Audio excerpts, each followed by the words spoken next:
नमस्कार, ABP news पर हाजिर हूं मैं रोमाना इसार खान।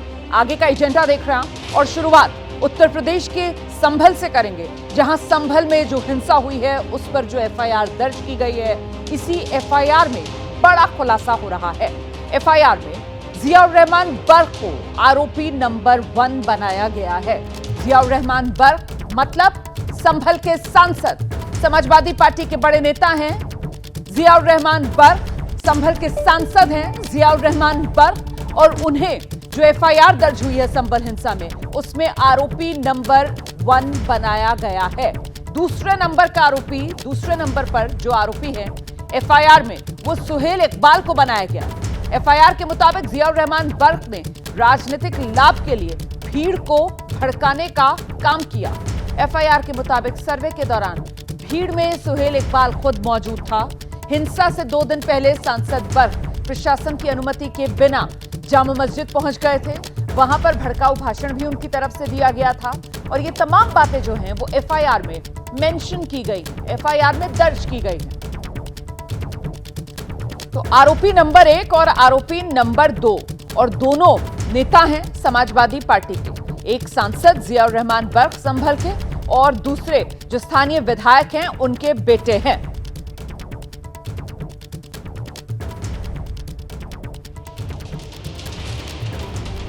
तो आइए जरा आपको और विस्तार से बता देते हैं कि आखिरकार ये जो पुलिस ने एफआईआर दर्ज की है, एफआईआर में क्या है। देखिए आप, आरोपी नंबर 1 जियाउर रहमान बर्क, सांसद संभल। आरोपी नंबर 2 सुहेल इकबाल है, स्थानीय जो विधायक हैं उनके बेटे। और बर्क पर क्या आरोप है कि राजनीतिक लाभ के लिए भीड़ को उकसाने का काम किया।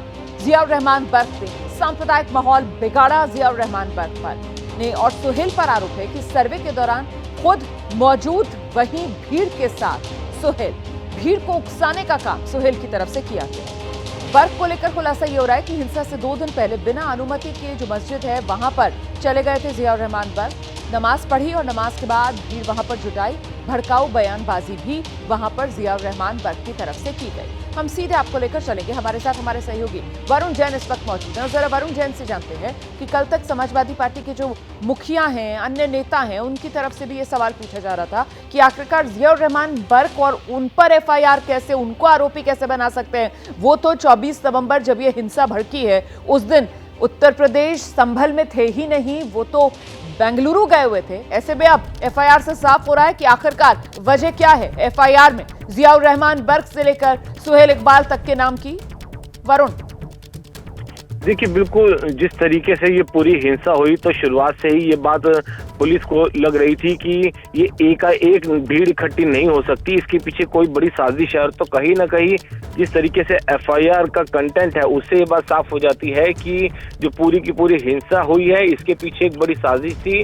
और साजिश में जो आरोपी नंबर 1 है वो वहाँ के समाजवादी पार्टी के सांसद जियाउर रहमान है, क्योंकि जियाउर रहमान 2 दिन पहले ही बिना प्रशासन की अनुमति के, क्योंकि इतना सेंसिटिव मामला था, 2 दिन बाद ही सर्वे की टीम को आना था, बिना प्रशासन की अनुमति के वहां पर मस्जिद पर पहुंचे थे और वहां पर उन्होंने भीड़ को उकसाया था। और जो एफआईआर है वो ये बात अपने आप में बयां करती है कि राजनीतिक लाभ लेने के लिए जो भीड़ था उसको जो सांसद है जियाउर रहमान उन्होंने भड़काया था। और इतना ही नहीं, वह यहाँ की जो स्थानीय विधायक है उनके बेटे सुहेल इकबाल, वो भी वहां पर 26 तारीख जिस समय सर्वे की टीम पहुंची थी भीड़ के अंदर ही मौजूद थे। और लोगों को उसने ये बात कही थी कि किसी को घबराने की जरूरत नहीं है, अपने मंसूबों को पूरा करो, क्योंकि जियाउर रहमान जो है वो हमारे साथ है। तो कहीं ना कहीं इन नेताओं ने अपनी राजनीति को चमकाने के लिए भीड़ को उकसाया, भीड़ को भड़काया। उसके बाद ही अचानक से इस तरीके से बड़ी संख्या में 700-800 लोग वहां पर पहुंच गए। और उसके बाद हालात इतने काबू हुए कि वो पथराव जिसकी चपेट में आकर 4 लोगों की तो जान चली गई और कई पुलिस वाले जो हैं वो भी घायल हुए हैं, स्थानीय लोग भी कई घायल हुए हैं। बहुत शुक्रिया आपका वरुण जैन इस तमाम जानकारी के लिए। संभल हिंसा को लेकर सियासत आप जानते हैं लगातार जारी है। समाजवादी पार्टी के नेता आज संभल जाएंगे। समाजवादी पार्टी के नेताओं का एक प्रतिनिधिमंडल, जिसमें समाजवादी पार्टी के बड़े नेता माता प्रसाद पांडे, उनके समेत 11 पार्टी नेता हिंसा की जानकारी लेने के लिए संभल जाएंगे। समाजवादी पार्टी का ये प्रतिनिधिमंडल अखिलेश यादव को अपनी रिपोर्ट सौंपेगी। तो प्रतिनिधिमंडल में माता प्रसाद पांडे समेत 11 समाजवादी पार्टी के नेता हैं जो संभल आज जाएंगे और वहां से पूरी जानकारी इकट्ठा कर रिपोर्ट फिर अखिलेश यादव को सौंपेंगे। तो संभल में समाजवादी पार्टी नेताओं के जाने पर रोक की खबर भी सामने आ गई है। संभल के डीएम हैं, वो कह रहे हैं, राजेंद्र पेंसिया जो डीएम है संभल के, उनका बयान आया है। वो कह रहे हैं जिले की सीमा में नहीं घुसने दिया जाएगा, संभल से पहले ही समाजवादी पार्टी नेताओं को रोक दिया जाएगा। ये डीएम राजेंद्र पेंसिया की तरफ से साफ कर दिया गया है। संभल में हालात पूरी तरीके से काबू में हैं, लेकिन अभी भी स्थिति संवेदनशील बनी हुई है और ऐसे में एहतियात प्रशासन की तरफ से बढ़ती जा रही है। हम सीधे आपको लेकर चलेंगे, हमारे साथ हमारे सहयोगी विवेक राय इस वक्त मौजूद हैं और जरा विवेक राय से जानते हैं समाजवादी पार्टी के जो नेता हैं उनकी क्या तैयारी है संभल जाने की, जबकि संभल प्रशासन की तरफ से कहा जा रहा है कि संभल की सीमा में दाखिल नहीं होने दिया जाएगा, उन्हें संभल से पहले ही रोक दिया जाएगा।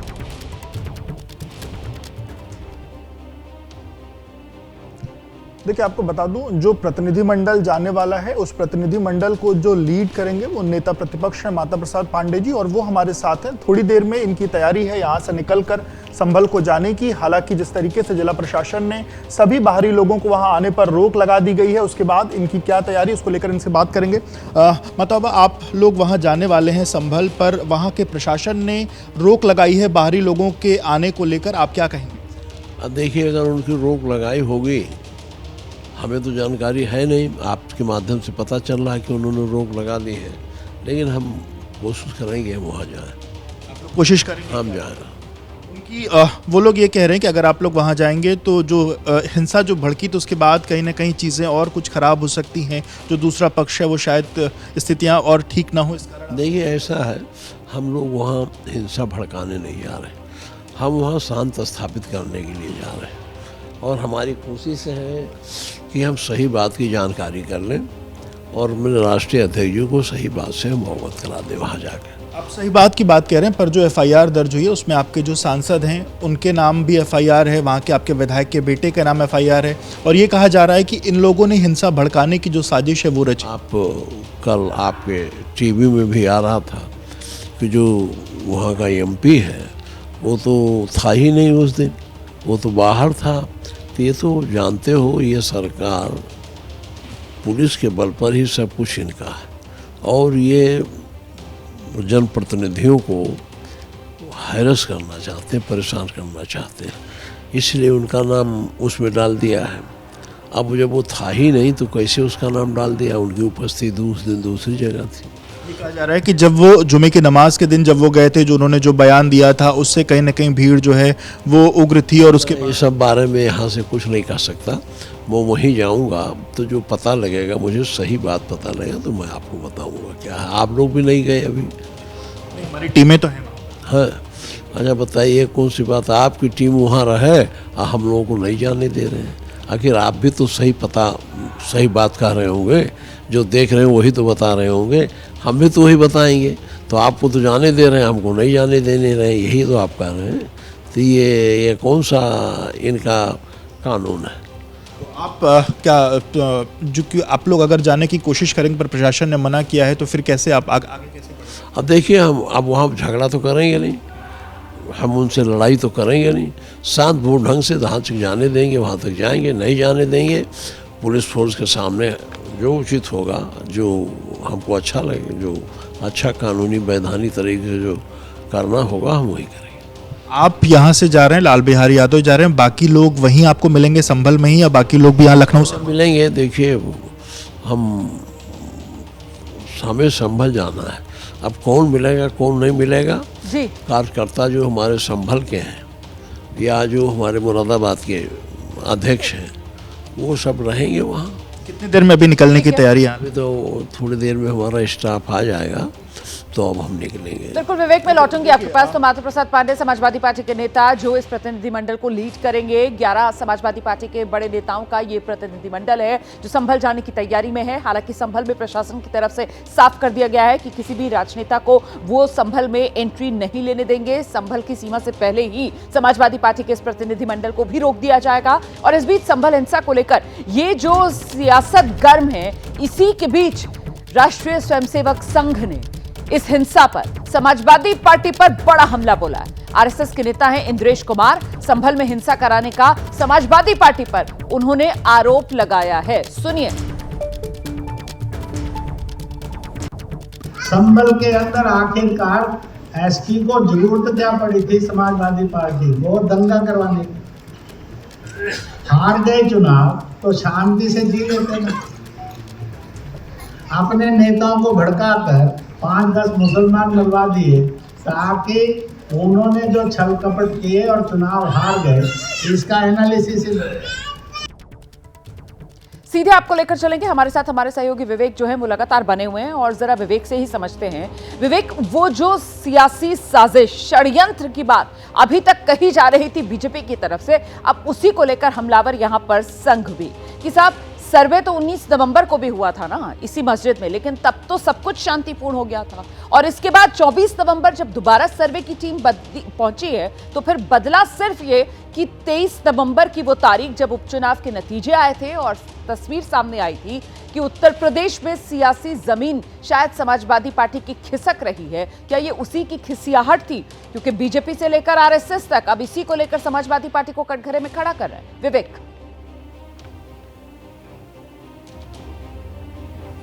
जब बिल्कुल देखिए, बीजेपी और आरएसएस लगातार इस बात को लेकर आरोप भी लगा रहा है और इसको लेकर फिलहाल वहाँ पर जो टीमें हैं जो जांच भी करेंगी कि क्या कारण रहा, किस कारण ये भीड़ आई। पर अभी जो शुरुआती तौर पर जो चीज़ें निकल के सामने आई कि 19 को सर्वे हो चुका था और जब 24 को टीमें पहुंची सुबह सुबह, उसके बाद अचानक से भीड़ आई। उसमें अभी शुरुआती तौर पर जो पुलिस की तरफ से और प्रशासन की तरफ से जो जांच में चीज़ें निकल के सामने आई हैं कि आसपास से लोगों को बुलाया गया था, इस तरीके की चीज़ें कही गई हैं। अब वो उपचुनाव हारने की बात से, वो खिसियाहट के कारण ऐसा हुआ या ये कोई साजिश थी, ये तमाम चीज़ें विपक्ष से लेकर प्रशासन और जो शासन है वो अपनी अपनी बातें कह रहा है। पर चीज़ें जब तक एक सही तौर पर जो पूरी एक रिपोर्ट है वो चीज़ें निकल के ना सामने आ जाए, तब तक इस पर फिलहाल कुछ भी कहना मुनासिब नहीं होगा। पर पुलिस प्रशासन फिलहाल इसको ये कह रहा है कि ये साजिशन पूरी की पूरी तैयारी थी। 2 बड़े नेताओं के नाम भी पुलिस प्रशासन ने इसमें लिए हैं जो कि समाजवादी पार्टी से जुड़े, वहां के स्थानीय सांसद और विधायक के बेटे का दर्ज हो गई है। जियाउर रहमान बर्ग से लेकर सोहेल इकबाल तक। बहुत शुक्रिया आपका विवेक इस तमाम जानकारी के लिए। संभल हिंसा के बाद हालात अब काबू में हैं, ये एक अच्छी खबर आ रही है। संभल में दुकानें अब खुलने लगी हैं, स्कूल्स भी संभल में खोल दिए गए हैं। हिंसा में 4 लोगों की जान गई, जिसमें डीएम ने मजिस्ट्रेट की जांच के भी आदेश दिए हैं। वहीं हिंसा में 12 से ज्यादा लोग घायल भी हुए हैं और दूसरी ओर कई पुलिसकर्मी भी घायल हुए हैं। अब देखिए, संभल में पुलिस पूरी तरीके से अलर्ट मोड पर है। हिंसा करने वालों के खिलाफ ताबड़तोड़ एक्शन लिया जा रहा है। 25 लोगों को अब तक जेल भेजा जा चुका है, कई लोगों को हिरासत में भी लिया गया है। संभल में शांति व्यवस्था कायम रखने के लिए पुलिस फ्लैग मार्च कर रही है। उत्तर प्रदेश पुलिस के जवान, पीएसी के जवान, आरएएफ के जवान संभल में तैनात हैं।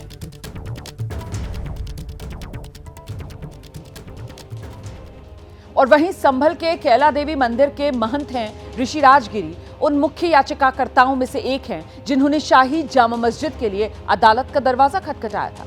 महंत ऋषिराज गिरी का दावा है जामा मस्जिद की जगह यहां पर भगवान हरिहर का मंदिर था। इनके पास विक्रम संवत 987 के कागज और नक्शे भी मौजूद हैं।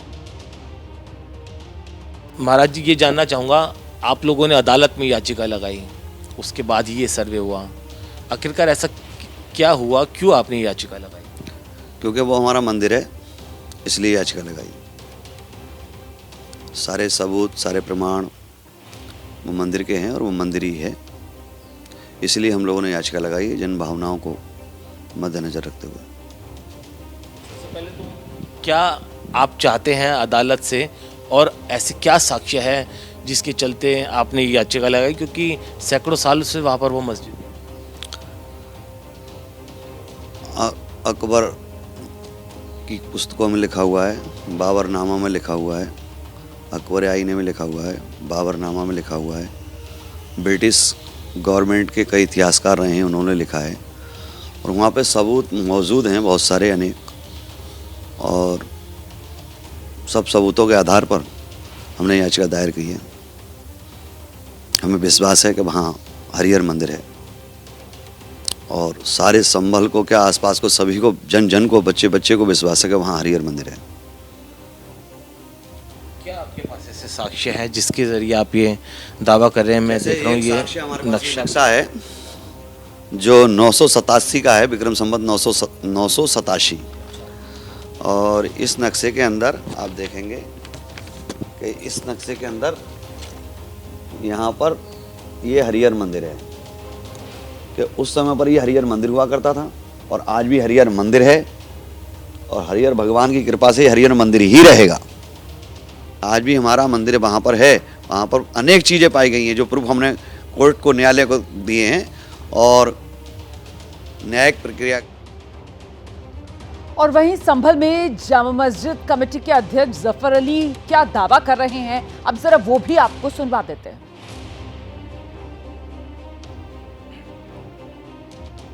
संभल की शाही जामा मस्जिद के सदर जफ़र अली हमारे साथ बात करने के लिए मौजूद हैं। सर, अभी एबीपी न्यूज़ ने कैला देवी के महंत ऋषिराज गिरी से बात करी है और उनका ये साफ तौर पे कहना है, और याचिका भी जो उन्होंने लगाई है, कि उनके पास ये दस्तावेज़ हैं, विधि संख्या 987 दस्तावेज़ का उन्होंने हवाला दिया और उन्होंने कहा है कि जामा मस्जिद की जगह पर हरिहर मंदिर था, बाबर आया, बाबर ने यहाँ पर जो मंदिर था उसको तोड़ा और तोड़ करके ये मस्जिद बनाई।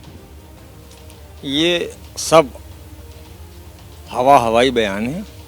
ये उनको कोर्ट में साबित करना होगा कि वहाँ पर जामा मस्जिद से पहले हरिहर मंदिर था कि नहीं।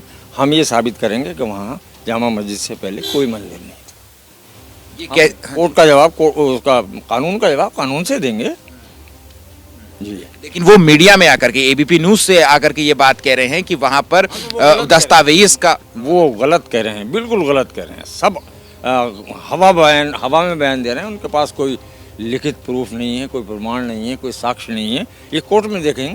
दस्तावेज दिखा रहे हैं वो एसआई की रिपोर्ट, जो उसको देखना पड़ेगा कि वो प्रमाणिक हैं कि नहीं है। वो कोर्ट में देखेंगे। इसके अलावा उन्होंने जो याचिका में जो बात कही कि यहाँ पर जो है भगवान कल्कि का अवतार होना है, इसलिए उन्हें पूजा की इजाज़त देनी चाहिए, तब तक नमाज जो है वो बंद कराने की भी याचिका। कल्कि अवतार कहाँ लेंगे?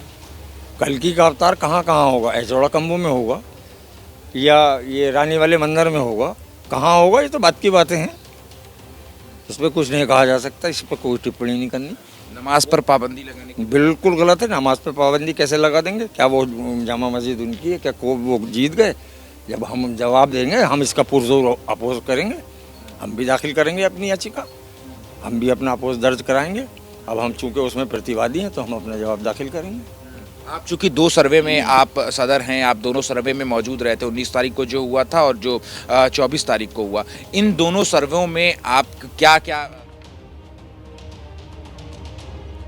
और अब इस वक्त की बड़ी खबर मैं आपको बताने जा रही हूं। एकनाथ शिंदे की पार्टी के सांसदों ने प्रधानमंत्री नरेंद्र मोदी से मिलने का समय मांगा है। शिवसेना के पूर्व सांसद भी दिल्ली में मौजूद रहेंगे। शिंदे गुट के सांसदों ने प्रधानमंत्री नरेंद्र मोदी से मुलाकात करने का समय मांगा है। महाराष्ट्र की राजनीति से जुड़ी ये बड़ी खबर है। आपको बता दें, महाराष्ट्र में जो बम्पर जीत महायुति को मिली है, उसमें सबसे बड़ी पार्टी के तौर पर बीजेपी सामने निकल कर आई है और ऐसे में मुख्यमंत्री की कुर्सी पर बीजेपी की तरफ से जोरदार तरीके से, औपचारिक तौर पर तो नहीं लेकिन अनौपचारिक तौर पर दावा किया जा रहा है और कहीं ना कहीं सीएम की कुर्सी खिसकने का डर जो एकनाथ शिंदे है और उनकी पार्टी के नेता हैं, उनमें साफ देखा जा सकता है। और इस सब के बीच ये बड़ी राजनीतिक हलचल है कि यहां दिल्ली में एकनाथ शिंदे की पार्टी के सांसदों ने प्रधानमंत्री नरेंद्र मोदी से मिलने का समय मांग लिया। सीधे आपको लेकर चलते हैं, हमारे साथ हमारे सहयोगी वैभव परब इस वक्त मौजूद हैं। जरा जानते हैं वैभव परब से इस खबर के मायने क्या है। वैभव, देखिए, सूत्र ये बता रहे हैं कि पीएम नरेंद्र मोदी का आभार व्यक्त करने के लिए समय मांगा है, लेकिन जिस प्रकार से कल से महाराष्ट्र में हलचल तेज हुई है राजनीति को लेकर, उसे देखते हुए एक समझ आ रहा है कि यहाँ पे अब सांसद भी एकनाथ शिंदे के लिए लॉबिंग करने के लिए पहुंच रहे हैं क्या, यह सवाल यहाँ पे मौजूद किया जा रहा है। क्योंकि जिस प्रकार से कल से एकनाथ शिंदे नाराज है होने की खबर आ रही है, एकनाथ शिंदे ने कल किसी विधायक को या किसी नेताओं को समय भी नहीं दिया, वर्षा पे होते हुए भी किसी को मिले नहीं, तो इसीलिए सभी सांसदों ने ये डिसीजन लिया है कि हम जाके सीधा पीएम नरेंद्र मोदी से मिलेंगे और पिछले 2.5 साल में महायुति सरकार में एकनाथ शिंदे का करिश्मा कैसे रहा है, एकनाथ शिंदे ने कैसे काम किया है, इसकी पूरी जानकारी एकनाथ शिंदे को देंगे, नरेंद्र मोदी को देंगे। और उसके साथ ही बिल्कुल, बहुत शुक्रिया आपका वैभव परब इस तमाम जानकारी के लिए। तो मामला बेहद दिलचस्प होता हुआ नजर आ रहा है, क्योंकि महाराष्ट्र के अंदर भले ही महायुति में बीजेपी जो है बम्पर जीत के साथ सबसे बड़ी पार्टी और किसी की उसको एक तरीके से वहां पर जरूरत नहीं है, और इसीलिए वो मुख्यमंत्री की कुर्सी पर जो दावा ठोकने की बीजेपी की तरफ से बात महाराष्ट्र की राजनीति में कही जा रही है, लेकिन यहाँ केंद्र और यहाँ पर जो राजनीतिक समीकरण है कहीं ना कहीं उसी का इस्तेमाल क्या शिंदे की तरफ से किया जा रहा है कि अब शिंदे की पार्टी के सांसद प्रधानमंत्री नरेंद्र मोदी से मुलाकात के लिए समय मांगा है।